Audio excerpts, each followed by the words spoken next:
Hey guys, this is Cabane the Christian. Today we're going to be doing part 3 of a series that I began over a year ago on the historicity of the Book of Mormon. My intention in this video series, which is open-ended in nature, is to provide a high-level analysis not only of the Book of Mormon, but an analysis of the top tier of Book of Mormon apologetics. As I mentioned in my previous videos in this series, what is often not recognized outside of those who are especially interested in this field is that Mormon apologetics has acquired some degree of genuine sophistication and expertise in relevant fields.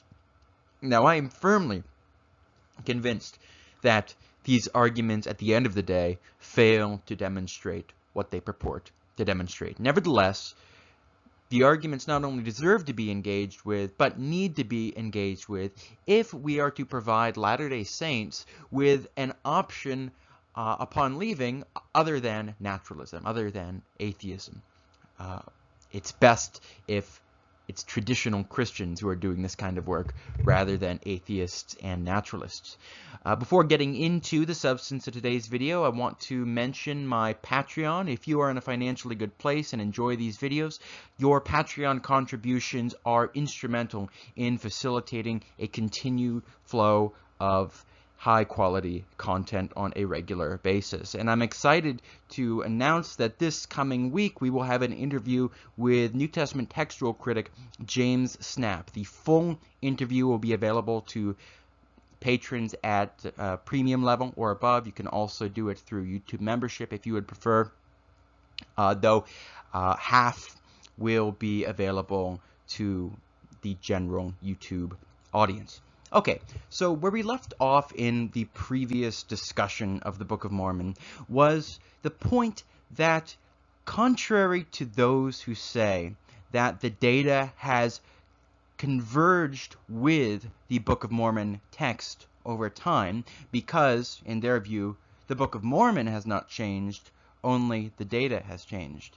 In reality, in a significant way, the Book of Mormon has changed. Because even though the literal word of the text has remained basically what it was in 1830, small changes here and there, but basically what it was in 1830, the most significant change in the content of the Book of Mormon is what it is taken to claim. And my point there was that what the Book of Mormon was taken, or is taken to claim, has not been constructed in isolation from the archaeological data. Rather, Mesoamerican archaeology has been, in a way, fed into the text, such that the interpreter of the Book of Mormon, who is well acquainted with that discipline, will see in their mind's eye all sorts of Mesoamericana, but will not actually derive those features from the text. So we discussed how the straightforward prima facie reading of the Book of Mormon is when the Lehite party arrives in the Americas.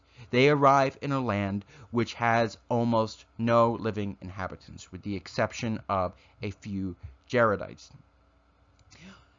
The narration that it then provides is of the foundation of two distinct civilizations, the Lamanites and the Nephites. However, because of the data coming out of Mesoamerican archaeology, the Book of Mormon today has been taken to claim not that these two civilizations of Near Eastern extraction were founded from ex nihilo, from no pre-existing cultural ancestors other than the Near Eastern ones. Instead, it is taken to claim that there was a cultural revolution of sorts within a pre-existing Mesoamerican civilization, such that the technological sophistication increases, economic activity increases, and so forth. And that is then taken to be a convergence with the arrival of the Nephite and Lamanite civilizations.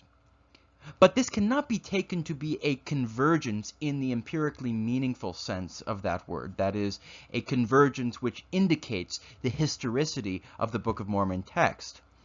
Instead, it is a convergence only in the sense that the data of ancient Mesoamerica are being used as a lens through which the text itself is reinterpreted, and because you've fed Mesoamerican archaeology into the text, it's unsurprising that you can then read it out of the text. And so today, what I want to do is assess textual arguments for indigenous outsiders and a limited geography. For those who are not familiar, the idea of the limited geography is that the Book of Mormon does not describe events that took place all across North and South America. Instead, it describes events that took place within a very restricted geographical range. Related to that is the idea that the Book of Mormon describes a civilization which integrates with and has contact with pre-existing and highly sophisticated indigenous civilizations. So if one is to argue that the archaeological data indicate the historicity of the Book of Mormon, one needs to defend the independence of the Book of Mormon text from that archaeological data. Otherwise, it's just circular reasoning. You read out of it what you read into it. One needs to demonstrate that based on the textual data alone, one can infer the presence of these indigenous outsiders. Moreover, one must always keep in mind that one is dealing with two competing explanatory paradigms. That is, on the one hand, there is the theory of the Book of Mormon produced out of Joseph Smith's immediate background, out of the culture of upstate New York in the early 19th century. Or one is dealing with a text anciently engraved on gold plates, produced by Mesoamericans of roughly Near Eastern extraction with significant indigenous influence. Obviously, there are other models, but the point here is that what one is always doing is engaging in a comparative analysis. If we lose sight of the fact that we're dealing with a comparative analysis, which explanatory model unifies the data in a parsimonious way, then we are liable to make all sorts of logical mistakes. So I'm going to call attention again and again to the nature of the argument that we are having, because I think that is where Mormon apologetics really and fundamentally fails. So what are the textual arguments for indigenous outsiders? To serve as an argument for historicity, we've gotten into this a bit, historicity cannot be an interpretive assumption. Okay, so I'm about to get into the implications of that for the argument for indigenous outsiders. So John Sorensen, who is one of the leading Book of Mormon scholars, he's a very sophisticated guy. He is an eminent Mesoamericanist, and he has spent a career essentially arguing for a Book of Mormon that is of Mesoamerican origin. He has an article which is very, very influential on, I think it's called When Lehi Arrived, Did He Find Others There? And he purports to provide a series of textual indicators that indigenous outsiders are present in the text, but under the surface. Now, this is where the comparative analysis becomes especially significant, because we're not, if the text is fiction, then one has no reason to assume that the civilizations described therein should function in a fundamentally realistic way. One's reading of these texts might be justified, but they cannot be an argument for historicity. They are justified when they are predicated on certain pre-existing assumptions which govern the way in which one reads the text. So if an argument for indigenous outsiders depends on the principle that these civilizations must behave in a realistic way, then one might have a significant piece of commentary when one is working within the LDS community, where that's a shared assumption, but it will not function as an argument for historicity. So, what does this practically entail? The first point is rapid Lehite population growth. So if you look at the numbers which are presented in the Book of Mormon and the statements about the relative size of the Nephite and Lamanite populations, it simply does not make any sense describing an historical group of people who are descended from these very small founding families. So you have, I believe, under 20 people arriving in the Americas, if indeed there were no indigenous outsiders. And very shortly afterwards, you have apparently robust civilizations who are building cities, multiple cities, and who have populations on par with biblical population numbers. And this is presented as an argument for the presence of indigenous outsiders in the text. But this is where the notion of comparative analysis is so significant. Because what is the explanatory model which the non-believer in Mormonism is setting forth? The explanatory model is not that it describes a civilization which is in the heartland of North America. This is one of those inter-LDS debates. Rather, it is that the text does not describe historical civilizations at all, but is shaped not by historical events and real historical persons, but rather is shaped by especially the King James Bible and other tropes that were present in Joseph Smith's environment. So if that is the explanatory model, which is the alternative to the LDS one, this isn't that difficult to explain at all. Why do Lehite populations behave in such an unrealistic way? Because they are unrealistic, because this is not an historical text. This is one of those instances where LDS apologists seem to, in my view, shoot themselves in the foot, because on the one hand, they insist that Joseph Smith was relatively uneducated, that he wasn't familiar with the scholarly views on ancient America in his day. But on the other hand, when they want to suggest that Joseph Smith was writing in a way contrary to what his background would indicate, they generally do not go to popular views of ancient America, but instead refer to prevailing academic views of ancient America. So if Joseph Smith indeed was a man of little formal education, and I think he was, I think, a very gifted and intelligent person, but clearly he did lack most formal education, then we shouldn't expect him, if he's producing fiction, to write in a way which would reflect formal education. Things like population growth, those are subtle features of a text, which it's not surprising that he did not develop in a realistic way. And I'm not coming down on how exactly the text was produced. I have a complicated view. I think that Smith probably held the Book of Mormon to be an historical text. How he squared that circle is something maybe we can talk about another time, but that's just what the historical evidence seems to indicate for me. So if one assumes historicity going in, if that is a controlling principle, then indeed the Book of Mormon is inexplicable apart from the presence of indigenous outsiders.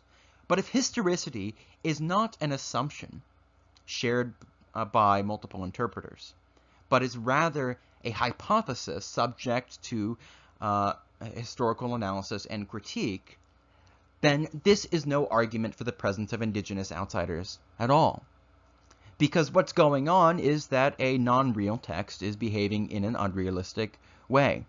And the fact that the population cannot be accounted for without indigenous outsiders, but the text is silent where we would expect it to not be silent on the presence of indigenous outsiders, is one of these contradictions or tensions within the text which I think lends weight to the non-historical model for Book of Mormon origins. Travel distances and times. This is another point that basically follows the same pattern that I just sketched out. If you look at the travel distances, or the travel times that are presented in the Book of Mormon, the time it takes for a person to reach a point B having started at point A. Indeed, these travel distances and times do not make much sense if we are dealing with a hemispheric geography. That is, if we're dealing with people who are traversing from North to South America. But if historicity is not an assumption, if we're testing the hypothesis of historicity, then, again, why should we expect or why should we demand that a fictional text behave in totally realistic ways? If indeed we roll with the idea that Joseph Smith, if he was producing a text, would not be expected to produce a highly historical, credible one. I think the fact that a hemispheric geography of the Book of Mormon has such an advantage on a prima facie level, and the travel times recorded in the Book of Mormon are inconsistent with that, is one of these deep inconsistencies which again lends weight to the non-historical model of Book of Mormon origins. The text at face value seems to present a hemispheric model. It describes a land northward and a land southward and a narrow neck of land which mediates between the two. Now that does not mean that a hemispheric geography is necessarily what was going on. It just means that that is a very sound prima facie interpretation of what the text is presenting to us. And if we do not assume historicity, the fact that travel distances and times are inconsistent with what an actual hemispheric history would reflect, do not undermine the idea that in the mind's eye of the author, a hemispheric model seems to be governing the production of the text. Mulekite loss of language. This is another thing which basically follows the pattern of what I've just laid out for you. And this is one of these arguments that I'm going to return to again and again, which is that the flaw in LDS scholarly apologetics is not generally a mistake about Mesoamerican archaeology. Rather, it is a logical mistake that turns on a misinterpretation of the structure of the argument being had. It turns on a misconstruction of how exactly we are to evaluate the model of historicity in the first place. So for those who are not familiar, the Mulekites, that's not a word that's used in the Book of Mormon. It's a word that's coined by its audience, by its readers. Mulek is said to be a son of the last king of Judah at the time of the exile. So we know from the scriptures, 2 Kings, that his two sons had their eyes put out, or his two sons were slaughtered, and then the king had his eyes put out, so that was the last thing that he saw. That's at the end of the Book of Kings. Well, according to the Book of Mormon, he had another son who made a journey under divine direction, or perhaps simply because he himself was escaping. I don't recall if one or the other ideas is specified, but the notion is that he, with a group of people, sailed to the Americas, founded a culture, a civilization, encountered the Jaredites. Won't get into what that means right now, but I've talked about that in the previous videos in this series. And the Nephites, under King Messiah, later came across this Mulekite people, this other civilization of Israelite extraction. But they didn't bring the scriptures with them, so they forgot a lot of what made them culturally distinct. But when the Nephites arrived, when they encountered the descendants of Mulek and his people, the civilization was formally united into one people group. And we're told that the descendants of Mulek had lost their language. Now, Brant Gardner, who's a very talented LDS scholar and commentator from a Mesoamerican point of view, Gardner points out that the narrative simply does not make sense if we take the common speech of the Mulekites to be Hebrew, and if we take the time span between the Mulekites arriving in the Americas and King Messiah encountering the Mulekites, they would not have lost their language to such a degree that they would be rendered unintelligible within that time span.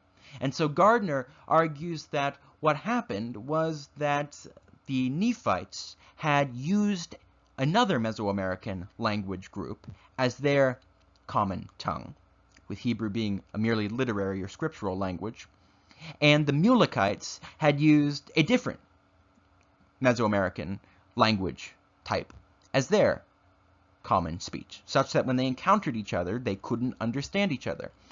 Now, I have a couple problems with that. First, that's not what the text says. It says that they lost their language. Second, that their loss of their language fits very snugly with a motif that runs through the Book of Mormon about the idea of a sacred tongue. You see this especially in the Jaredites. The idea of, in the Jaredite narrative, the pure speech of Adam is very, very significant. And indeed, throughout Joseph Smith's life, he's very, very interested in the idea of language. That's why he's so interested in the notion of translation. He's very, very interested in the way that meaning is contained within writing. And he's very, very interested in how this all relates or doesn't relate to the original language of Adam. So Brigham Young in the early years of Mormonism, Brigham Young spoke in tongues, and Joseph Smith pronounced it an example of the pure speech of Adam. In Missouri, Joseph Smith says that there is a altar, Adam Undiaman, which is named in the pure tongue of Adam, and that's where Adam will gather the human family near the end of this age. So the idea of them losing their language and of that being indicative of a spiritual decay fits very snugly within this broader literary motif. And the argument for this being something about a distinct set of Mesoamerican languages turns entirely, in terms of the justification of this reading, turns entirely on the historical implausibility of the Hebrew language decaying so as to become unintelligible to other Hebrew speakers that quickly. But again, why do we think that the text must behave in realistic ways if the hypothesis under consideration is that it is not, in fact, an historically real text? I think in relation to Gardner, this is especially significant because Gardner calls a great deal of attention to the relationship of ancient languages to one another in Mesoamerica and the geographical distribution of their spread. He calls great attention to that in relation to his reconstruction of how these various Book of Mormon peoples moved throughout Central America on his model of geography, and he argues that there is a strong convergence between the historical data and the Book of Mormon text. But a convergence is only a convergence if you're not feeding data from one source into the other source.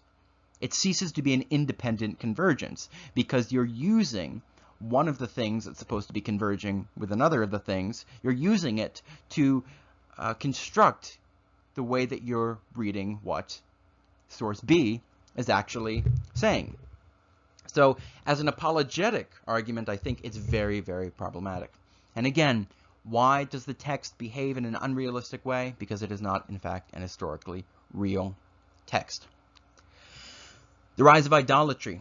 This is another of these same things. It's argued by various LDS scholars and apologists that the worship of idols that is narrated in the Book of Mormon makes little sense unless there are unless there is a pre-existing indigenous culture from which syncretism is coming. But again, what's the alternative to historicity? The alternative to historicity is that the principal source for the narrative from which the themes are coming is the biblical story. And there is a perfectly reasonable explanation in terms of this paradigm for why idolatry is being narrated, because it is a major theme throughout the Old Testament. So of course a biblically based narrative of a Hebrew civilization in the Americas would appeal to idolatry as a major challenge for the people. This does not function in any way as an independent argument for the presence of indigenous outsiders. So what do these data imply? Well, as regards the question at hand, as regards historicity, it simply doesn't imply much of anything at all. Because in each case, the unique consistency of the particular data with the hypothesis of indigenous outsiders in an historical Book of Mormon depends on the interpretive assumption that the text must describe civilizations which behave in realistic ways. So if Mormons are talking to other Mormons where they share an assumption, I acknowledge they can use these arguments as arguments for indigenous outsiders. But when they are doing so in the context of an apologetic debate about whether the Book of Mormon is actually historical, then I think they run into some very serious problems. And as I've said in this video, the inconsistency of the narratives requiring indigenous outsiders to make sense without giving evidence of the existence of these indigenous outsiders is one of the deep contradictions which indicates the text is not historical. So, the hypothesis under consideration is that the Book of Mormon is basically a lineage history. It's a history of a specific people group in a highly limited geography. And the question is always, if that is the situation, what would we expect a text produced in that context to look like? And that's not a hypothetical question. That is a extremely important point. That is not a hypothetical question. Because the analogy that is often used to explain the kind of thing the Book of Mormon is in fact the history of ancient Israel. The kingdoms of Israel and Judah were quite small relative to the surrounding kingdoms, and especially when the when the great empires of the Near East came on the scene. So we're dealing with a limited geography in the histories of Israel and Judah, and we're dealing with a specific lineage within a much broader historical context. And yet, read through Judges, 1st, 2nd Kings, Samuel, Chronicles. What does the text describe? Well, we have many specific named people groups, non-Israelite named people groups, whose names are presented as players in engaging with Israel, who is the main subject. We have specific named deities who Israel is led astray to worship. We have deities like Baal. We have deities like Chemosh, who was a national god of the Moabites. So we're dealing with a limited geography and a limited subject in terms of the lineages under discussion in the Hebrew Bible. Nevertheless, we have all sorts of explicit evidence for the presence of other people groups, so that the text would not just be unintelligible in terms of the undercurrent of what is going on, like population sizes and so forth, but it would be unintelligible simply on the explicit level, because it names other nations, it names false deities. The Book of Mormon is supposed to be written in an analogous context. It's supposed to be written in a limited geography about a roughly Israelite people group who are attracted to idols. It's supposed to be on this model written in the larger context of non-Israelite people groups who have their own national histories unrelated to the national history of the Nephites and the Lamanites. Nevertheless, we never once see an explicit reference to a non-Lehite people group. We never once have a name of a non-Israelite deity. And we never have a Book of Mormon personal name which is of Mesoamerican linguistic extraction.